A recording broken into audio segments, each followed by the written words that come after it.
In this episode today, you're going to see my first professional competition of 2025. I share my thoughts on how I feel my game is going and where it needs to get to. I've made a change to my grips that I never thought I would, and they feel a little bit strange.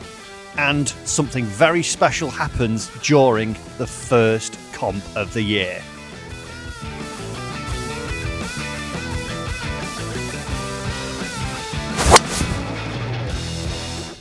This is Huddersfield Golf Club, the location of my first pro event of 2025, and also the first episode of the My First Win series. And for those of you that don't know what the My First Win series is, let's just take a little trip back down memory lane. So last year I actually played my first comp in 3 years, which happened to be open qualifying. Now, it didn't quite go to plan, starting with a triple bogey, but soon followed by a hole-in-one, which was nice. And before that, my golf really didn't have any purpose when it came to stroke play. We had the tips that we would do on the channel, and we would also have the club reviews. But when it came to our In the Red series, there was no real accountability, there was no real jeopardy, and there was no real direction for the golf that I was playing. And there wasn't sort of an enthusiasm or a determination for me to improve. But after playing that round in open qualifying, it did get the competitive juices flowing again, and it got me thinking, I want something to work towards. I always enjoyed the handicap aspect of golf when I was an amateur, and trying to get as low as possible, and the journey I was on, improving, whether it was lessons, loads of practice events, and just trying to be the best I could be. So enter the My First Win series. Now, actually last year I did start this, and it was towards the back end of the season, and it didn't quite go to plan. We had 1.5 events. The half was one that actually got rained off in September. And then during the off season, it was something that we sat down, discussed as a team, and was something that, we were all eager to carry on with. So what does that mean for you, the viewer? Well, the great thing is, on this journey of me trying to get my first PGA regional win, I'm going to be seeking out the advice of lots of professional coaches, psychologists, technology experts, and people just in abundance of knowledge in the golfing world that hopefully will not only help me, but will also help you on my journey of improvement. And there's already been quite a lot of changes this winter. And for you regular viewers, you will already know this. And if you aren't already a subscriber, why not hit the button down below here? But one big change that we did make in the winter was that we signed a club deal with Mizuno, and I now have my fully fit, custom fit set here. Driver all the way down to putter. Pretty much everything is new in my bag. So I've had an adjustment period over the last 4 weeks since I've had the clubs, just getting used to these new irons and woods and wedges and putters. And to be fair, I'm starting to find my way with them and feeling pretty confident in the choices that I've been making. And one other change that I have recently made is to the grips. Now, I was fitted for something slightly different, but one thing that I've always struggled with and I'm always fighting is how strong my grip gets.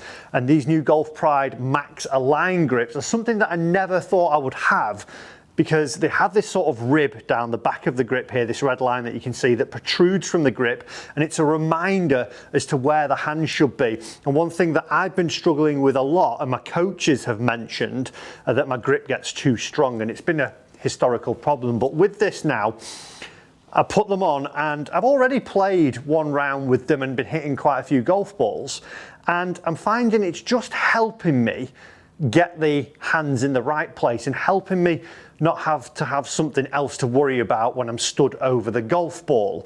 Now, it is quite interesting because, like I say, it is something that I never thought I would have the reminder on the grip. And when I ask my friends that I generally play with, they aren't that keen on them either. But when I did a poll on Instagram, 77% of people said that they prefer the reminder on the grip. So maybe I've been missing a trick in the idea that it can help me square the club face up a little bit or get me a little bit more control. And obviously we're only touching the golf club with our hands on the grip as our first point and only point of contact. Hopefully this is something that down the line it becomes less of an irritant for me thinking about on the golf course that I have to sort my grip out. It'll just fall in line with these little ones. So I'm excited to see how these pan out over the next few rounds. They feel different, but it's up to me to get used to them.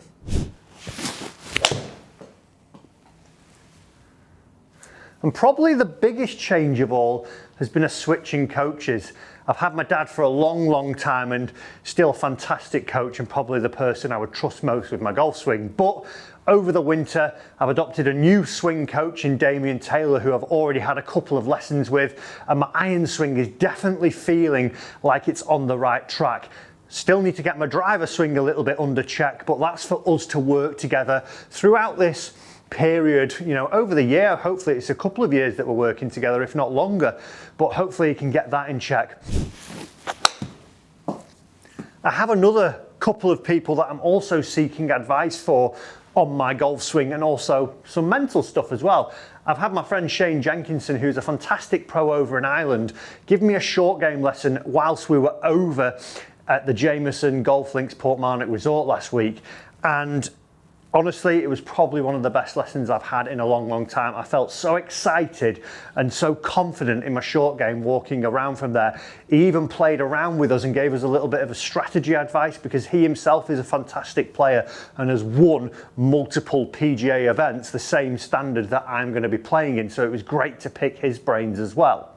And probably the person that I need the most help from is Dr. Carl Morris. We're actually going to be filming with him after we play our first event, but it's something that I can hopefully carry on throughout the season. Speaking to him, he's a family friend, and I've seen him before, and he's worked with multiple major winners on the golf psychology aspect of the game. So hopefully he can give me some really good insights and little tidbits that are going to help me and you as well watching at home get a check of our minds and how to deal under pressure, and when it's not going well, what do we do? I'm really actually looking forward to that, because it's something that I know that I've needed to improve for a long time but never really done anything about. I was always quick to go and get a swing lesson, a putting lesson, a chipping lesson, whatever it may be, but I'm really excited, you know, to work on my mind. So it's comp day and we are on our way to Huddersfield, and I'm feeling there's a little bit of anxiousness in me. I'm nervous, I would say, because I've not played a comp since the last one we got rained off in September, and I think as well the whole reason I am doing this, I want to get better and help everyone else get better.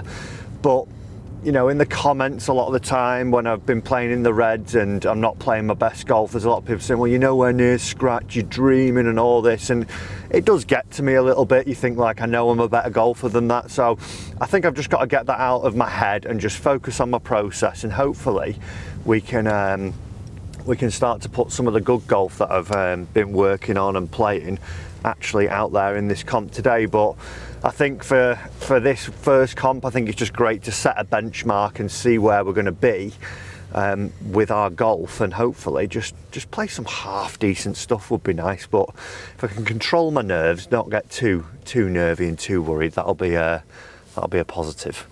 So now it's time to go through and see the round and me review it. And what I'm going to be doing here in these roundups of the My First Win series is talking you through the rounds. I do have a mic on when playing, but I want to be more focused on the comp. I don't want to be giving a running commentary. I want to be almost as if I wasn't filming the golf being played, you know, like my other competitors will be doing, you know, and as a tour player would be doing. They are not focused on the production of the video. So I do wear a mic, but I'm obviously aware the camera's there, and that's something that I maybe have to get over. But we're going to get going now, and we started off quite nicely, got to the club early, a little bit of breakfast, managed to get out on the range, even though it was only 2 degrees, feeling like -3 there. It was a time to wrap up, hit some balls just to get loose, get the muscles warming. That was imperative just because of how cold it was.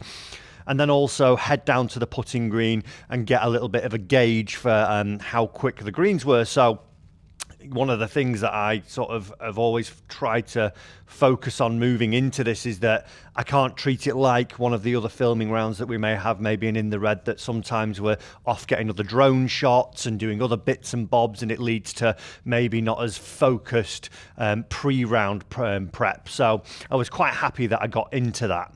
So as we get to the first tee, it was quite an odd start really, because due to the frost that we had in the morning, there was one temporary green which was the first hole, and the location of the temporary green was on the fairway, which has quite a camber on it. So what the tournament officials had decided was that it would be a warm-up hole and everyone would receive 2 points, so it was fair for the field. We played it as a stroke play competition, this one, although we were still, thinking of medal, and the actual leaderboards that you'll see pop up were medal. It was stroke players we were playing, so 2 points, and it was a little bit, it threw me off a little bit, because I wanted that nervousness, I wanted that energy of, oh, here we go, and then it was, well, this hole doesn't matter. But, it was good just to actually get the driver out and think, well, I can have a swing here, and it's almost like a little bit of an extra warm-up before we get into the main thing. So the first actual hole that it mattered was the second, which is a par 4 up the hill, and I hit an okay drive. It was just a little bit pulley, and unfortunately I was underneath a gorse bush and couldn't really get to the ball properly, and I decided to chip it out, and unfortunately I chipped it into a divot, which I felt my mind racing a little bit to start off with, thinking, oh great, here we go again. I've just chipped it out and now it's in a divot, and I couldn't really advance the ball up onto the green from where it was because it was in the rough. But I sort of checked my mindset very quickly and thought, come on, get it up there. 5's not a bad score at the end of the day. Let's just get on with it. And I hit something up to the front of the green, and it left me quite a nervy chip up onto the plateau. And obviously I've had my lesson with Shane now, and it was great because I nearly actually chipped this in. It was literally one more roll and it was in the hole. So that was a real big settler for me in terms of being around the green, thinking, oh, it's a little bit of a wet lie, it's one of those winter muddy lies, and I was able to hit a fantastic chip and sort of really calm myself. So that was nice to get that under the belt early. Then moving on to the third hole for us was the par 5 down the hill. I pulled my drive onto the next fairway. It was nicely struck, just was a little bit wary of going right, and that's been my big miss at the moment. So I knew there was another fairway down there and it wasn't the end of the world. I was able then to hit a 6-iron down to the front and again leave myself with a little bit of a nervy chip off a tight lie with the ground being a little bit soft, and I hit another fantastic chip. So early on, although that I've not hit a couple of greens in regulation, it was great that the short game was coming into play here. I managed to chip that one up to about 3 or 4 feet and then knock it in for a nice little birdie, so really steadied the ship early on there. Now, we move on to the par 3, and one thing I do struggle with is playing in layers. I had, I think, 4 jackets on here, which everyone else in the field generally will do, but I think I might invest in a heated gilet just so I don't have to wear as many layers, because it was mightily cold, or I could just go and play in warmer climates. But got a little bit stuck in this swing and left it short of the bunker, but again, the short game came to my rescue. So walking off here with a par after a really difficult chip from down in a snaggy lie, up a 2-tiered Mackenzie green to hit this to 7 feet and then roll the putt in. Although it wasn't regulation golf, I felt quite good walking onto the next tee, thinking, okay, well, it's not been your best sort of fluent start, but you've kept it quite steady here, and you've not let it get away from you early. You could quite comfortably, be 3 over par at this point, but actually, you've managed to steady the ship with some good chips here. On the next to par 5 around the corner, a dogleg, and one thing that I should say is that I actually have played this golf course, but the last time I played it was about, I want to say 13 years ago in a competition, and I hadn't played it since, which is going to come into play in a few holes' time. But it's a dogleg that pretty much is 90 degrees up the hill, left to right, a par 5, and I could have worked it round the corner more, but again, a little bit nervy on the swing and pulled it down the sort of left side of the fairway. Just ran into the semi-rough, so it wasn't the end of the world, but it meant I had a lot longer going in for my second shot here. So I've hit a 5-wood up. It was 270 up to the middle of the green. I then leave myself with about a 70-yard pitch up to the hole and just didn't quite give this enough. I've sort of was a little bit tentative on the longer swings with my pitches as the day went on, and this one here, although it was struck nicely, it was on the right direction, it was just under hit here. So I left myself about 40 feet, which I managed to navigate nicely with 2 putts up the hill. Again, another 2-tiered green. So after that, I was quite happy, because with 270 into the green and a 5-wood going in there, I could have quite comfortably, hit a bad shot and not come out with the par that I did. On the 6th hole, this is where ignorance is a little bit of bliss, because one of my playing partners, Marcus, who is a lad who I used to play back with in my sort of early amateur days, great golfer, played on the Challenge Tour and Alps Tour, very confident golfer. He pulled driver and just whizzed it up there, hit some trees and it bounced in. I thought, oh, okay, well, it's driver as well. It looks like it is. There's bunkers up there at nearly 300. I'll hopefully... sorry, the bunkers were 270. I should get by those. It is downwind, so hit my best drive of the day here, I would say. Got past the bunkers, but as we got up there, about 10 paces off the right was out of bounds, but fortunately I didn't find that. Again, a 70-yard pitch here, under hit, left me with about a 40-foot pull up quite a severe slope of the green. It banked really significantly from the back right corner to the front left corner of the green, and I just was a little bit tentative on this one, left it 6 foot, but managed to roll that in. I think what I was really good at early on in the round was just knocking in these testing putts. My mindset was really solid and the greens were still in really good condition, and I was able to get a really nice roll on them as we were going through. So after 6 holes settling in, I was quite happy with how I'd started. I had only made 1 birdie, I'd made 1 bogey. I was focused on score quite a bit at this point. I sort of got through 6 holes and I was thinking to myself, well, I'm level par here. That's actually quite good. If I could do this twice more over the course of another set of 2 6 holes, that'll be, a real positive start for me.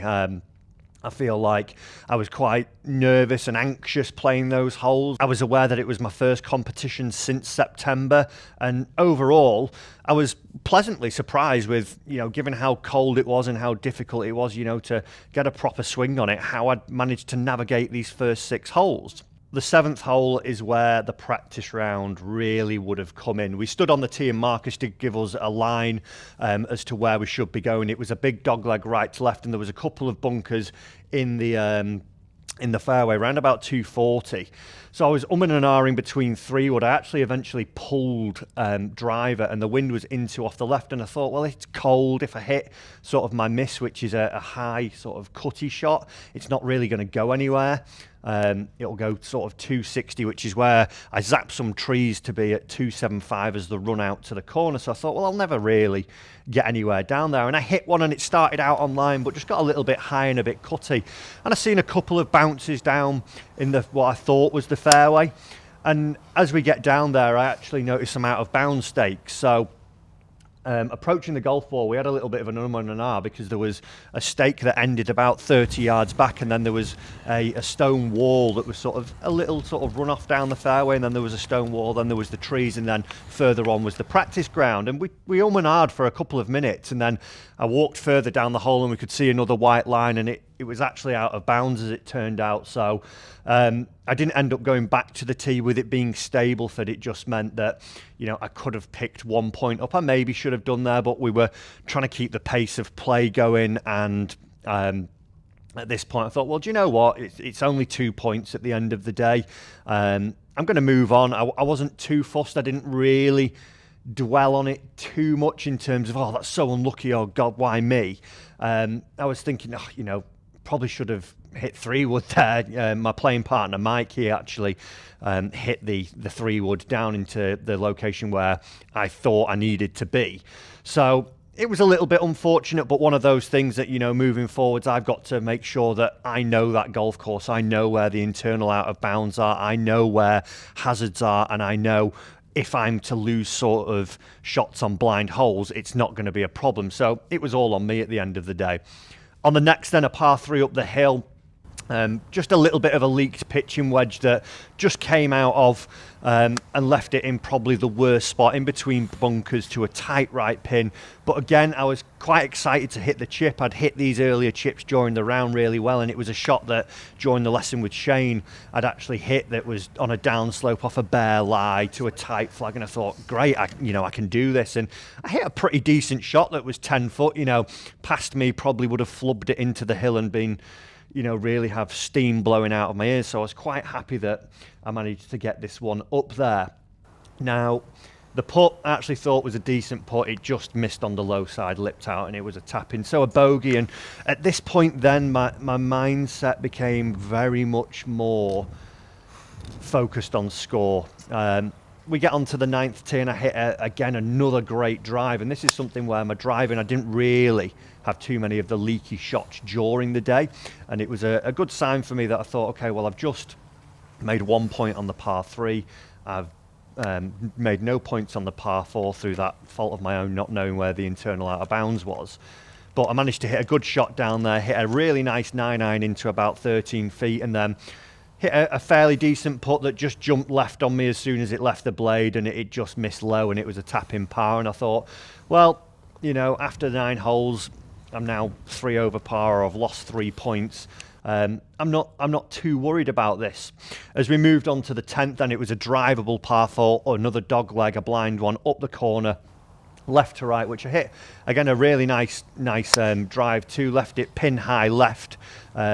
The pin was tight left to the green, so a little bit short-sighted. Hit a fairly decent chip, and it just caught a slight downslope on the green, which meant it shot to about 11 feet. But overall, again, a tricky chip, and that was the one thing that I was really sort of, even though I was score-focused during the round, I kept coming back to say in my mind that, great, every time I've had a chip, I've done really well here. I've actually executed the shot that I wanted to. So there was a real positive, although the score aspect wasn't quite going to plan.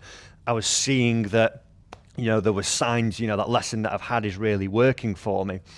On the next then, probably the best iron shot, or one of the best iron shots that I've hit, it was a par 3 down the hill, 140 to the flag, and I've hit a 9-iron. It was into off the right, hit a 9-iron to about 20 feet here. And unfortunately, it was, again, a little sort of 2 tiers. It had spun down into a bowl and just really underhit this putt. Thought it was going to be a bit quicker than it was, and it just never really got going up the hill. I left myself 4 feet, and it was quite a slippy putt from right to left, and I hit it where I want. Unfortunately, it just takes a little bobble and jumps and manages to break up the hill. So at this point, again, score comes back into my mind. I think, oh, great, like I've hit a really nice shot there. I've ended up 3-whacking, and now I've dropped another point. Like, oh God, what's going on? On the 12th hole hit, again, another really good drive. I was quite happy I have made a driver switch, but what I was happy with the driver was that I could get them started online, and I'd really started to see that sort of big slicey miss, that push slice that I've always had in the recent months. That really wasn't there. So the fairway cambered drastically from left to right, and I managed to pitch it up in the top left corner of the fairway, and then it ran all the way back down into probably the worst lie I had all day. A sort of big clump of mud, I don't know what it was, but was no relief from it. So even though I was only 200 yards from the green, I couldn't really go at it, but managed to get a rescue wood on it and make a really good swing at it and get a great strike. But because of how the lie was, it popped up in the air and actually missed the bunker down the fairway, which was 60 yards short of the green, but sort of was a horrible snaggy pluggy lie in the rough next to the green, which I couldn't really actually get any solid contact on the ball, so I just had to try and hack it forwards, which at this point, you know, I am a little bit peeved off because I've had an unfortunate little 3-putt. I've hit a great drive, ended up in a bad lie, and my mind was thinking, oh God, like I'm going to be more over par now, I'm going to be more over par, but I left that wedge shot a little bit short of the green, maybe 5 or 6 feet, a tricky little downhill chip. And again, luckily, the mindset of I'm chipping great here kicked back in, and I hit a really good chip to 3 foot. So after 12 holes, I'm in sort of 2 mindsets. I was a bit annoyed at the sort of bad breaks that I've got on a couple of holes and the score element running through my mind, which I think comes from me not playing in a lot of competitions and having that card in my hand. I was solely focused on what the score was, not actually what I was doing.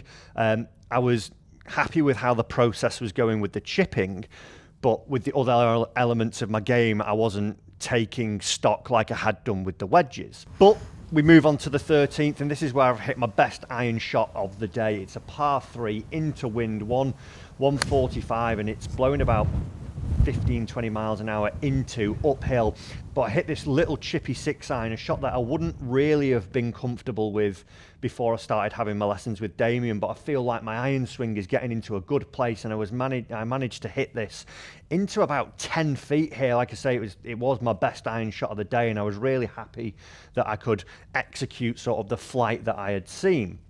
Now, unfortunately, when we get up there, the pin was in the craziest location, and I actually had to lag the 10-foot putt to make sure that I didn't have a 10-foot putt coming back up the hill, because it was on a downslope left to right. So, I mean, I just rolled it up towards the hole, took my 3 and ran out of there. A little bit annoyed that I couldn't have a go at the putt, but like I say, it was one if you were brave and had a go and it didn't hit the hole, you know, the potential was 10, 15 feet coming back up the hill. But again, another aspect where if I've had a practice round, I should know that I could leave it in that right-hand corner. Then get on to the 14th. I hit a great drive up the left-hand side. Again, I was happy with this drive because there was trouble down the right, and that would be the shot that I would generally see it moving towards the trouble and be a little bit nervy. But I managed to pick my line and really hit a solid little straight shot down the intended target line. Ran out to leave me about 70 yards up the hill, and I hit a 52 into about 14, 15 feet here, which... again, not knowing there was a 2-tier green, I was quite happy that I managed to get up onto the right tier and hit the yardage that I wanted to.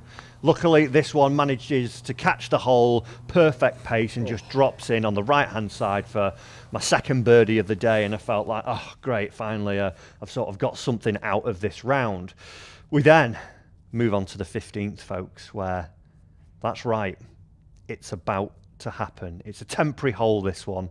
A par 3 down the hill. Now, you probably will have seen some shots during the round. It was a pro-am, and I had one of my good friends, Mike from Warrington, play with me, who you may have seen on a Gullen video a couple of years ago. I stood up for, well, one of the playing, Aaron went first. We were playing in 4 balls. He hit one, and I'd seen from a previous hole before that the balls were spinning back towards the flag, and he hit a great shot in Aaron. And it pitched about 10 foot by and zipped back, and you can only just see the bottom of the hole, and it disappeared. And I thought, that could have gone in. That actually could have gone in, Aaron. And we moved round, and it actually wasn't. I hit mine then, and it was 125. And as I've hit it, get in the hole. Get in the hole was the cry. But unfortunately, the wind picked up. It bounced on the back. It took a huge hop, and I ended up in some thick rough over the back of the green. So that wasn't to be for me.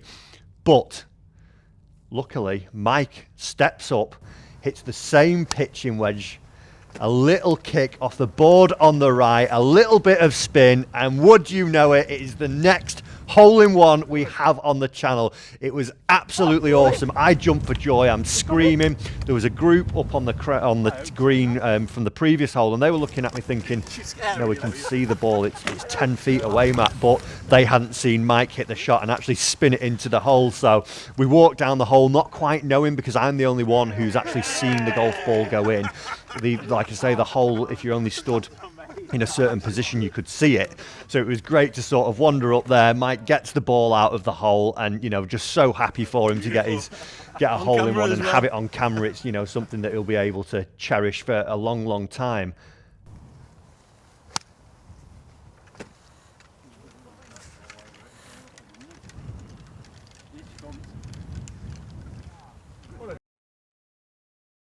Oh, it's gone in.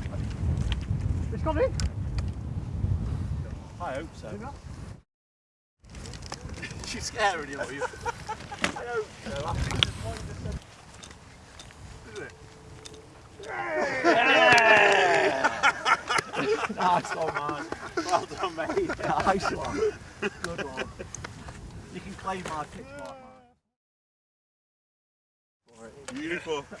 On camera as well. And it might not be the only one that you see on this channel in the coming days. Yeah. So anyway, the excitement calms down, and unfortunately where my ball had bounced to, I was in like nearly an unplayable lie. I had this huge mound of grass in front of me, and I couldn't actually get the club onto the ball, so I've had to try and play it like a sort of exploding bunker shot, but there was the other side of green, there was another bunker, so I had that in my mind thinking, well, if I really go at this and it comes out, it's going to go in that bunker, then I'm coming back, and then I'm And I had that sort of little bit of a mindset of like, I've just hit a great shot there. I actually executed the shot I wanted to, but just a little bit of wind's left me in an unfortunate position. So at this point, I'm actually thinking to myself, well, my comp's over, and I just didn't focus, and I chipped up to sort of 7 feet, hit the putt, didn't go where I wanted, and it's a double bogey, and it was sort of that's a bit of a kick in the teeth there. So I do go to 5 over at this point, and then I'm sort of thinking to myself, well, Mike's got a hole in one. That's great. It actually is going to be really good for the video. And my comp's pretty much run now. We've got 3 holes to go. I just want to get in. I was freezing cold, but hit a great drive down the next, the 16th hole. And then was just a little undercommitted on the next one. It was in between a pitching wedge and a 9-iron, and I thought I'd take a 9-iron, and I just make a swing here that just looks like I've got no speed left in my body, and just didn't quite commit to hitting it all that way, as where I could have given it everything and still only been flag high. So that was more just a mental error, being undecided on that one. I'll leave this at the front of the green, race it by about 4 or 5 feet, and then unfortunately just takes a little bobble and misses to the right hand side, leaves me a tap in, and unfortunately that's another bogey. But we get on to the 17th hole again, another par 3. There are 6 par 3s on this golf course, and I think bar one of them, I actually hit really solid iron shots, and that's something that I've been quite happy with, which will be interesting when we get into the stats very shortly. But I hit a 7-iron here. It was 145 back into the wind, and I hit this to about 20 feet on the line that I wanted to, a little chippy shot, and I was, again, really happy with how I've hit this swing. So there's some real positive signs coming through there. A good little 2-putt there leaves me with a par, and then a par 5 over the hill to finish. Another great drive straight down the middle. It sort of rises up and then runs all the way down and feeds off to the right rough as you hit it. So it's just trickled off into the semi-rough here, but I leave myself about 175 back into the wind, and I've hit a 6-iron, not fantastic. Leave it on a tight lie over a bunker to a pin that's at about 10 paces on the green. So the only sort of tricky shot that I have here is how bare the lie is and going over the bunker, one that, you know, a lot of people would be filled with fear. But again, sort of the short game lesson kicked back in, and I was quite happy to be hitting this chip. So hit a pretty good one. I actually nipped it more than I intended, got a really solid strike, and it just dug its teeth in as soon as it hit the green, and left me about a 13-foot putt. And as always, when you've not held anything all day, of course, the final putt goes in for a nice little birdie to finish, which leaves me at 5 over par for the round. Summarising that round there, I've sort of walked away with very mixed emotions. What I would say, you know, the points that I've been really happy with, I was ecstatic with how I was chipping it. I actually only got up and down 50% of the time. A couple of those were with putter where I've missed the green and 3-putted.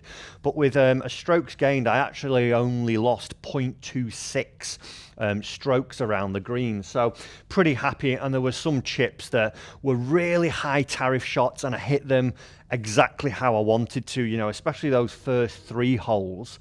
And then some of the later holes, there was chips there that I was so impressed with, that I'd seen, you know, come from the practice, from the lesson with Shane. So if I can just really carry on that and really cement and just keep working at those chips, I think it's an area of the game that's going to save me shots and shots and shots as this challenge to get my first win goes on. In terms of the approach, it's an interesting one because I actually lost minus 4.8 shots on my approach play, strokes gained. I hit 61% greens in regulation, which isn't too bad. I was 69% last season. But there was a couple of shots in there. The one that I hit on the par 3, the 13th, the one that I'd hit on the par 3, 15th, even though it flew the green, the par 3 before. Actually, some of them led to some of my worst scores, a double and a bogey. But there was actually some shots that, you know, a couple of months ago, I would not have been able to hit. And thanks to the lessons with Damien, I really feel like I'm getting a good handle on my swing. I've obviously got to keep working at it and keep grinding and keep keep stepping forward with those improvements. But there's definitely, you know, light at the end of the tunnel there. And like I say, some of the best iron shots, yes, there was some poor ones, but I can take away that there was some shots in there that, like I say, I couldn't have hit a few months ago. With the driver, it's interesting. I only hit 25% of fairways. Now, don't really look at fairways in regulation, because there was some that I think about 7 or 8 of them were literally 2 paces off the fairway in the semi-rough and were absolutely fine. Yes, you would like to be on the fairway to get a better lie and have a little bit more control, but the good thing is that I only lost 1.8 strokes there off the tee, and what I didn't see was any of the really big misses and feeling like I couldn't hit a tight fade or just hit a tiny draw or get the ball started on target. A lot of the shots that I was hitting with the driver, I was able to get started on line. Yes, there was a few pulled ones early on, but I would put that down more to nerves of being in the competition and just trying to settle in, which is something that I'm going to have to work on. But compared to where I've been with driver, I would say it was one of my better rounds, so quite happy with that.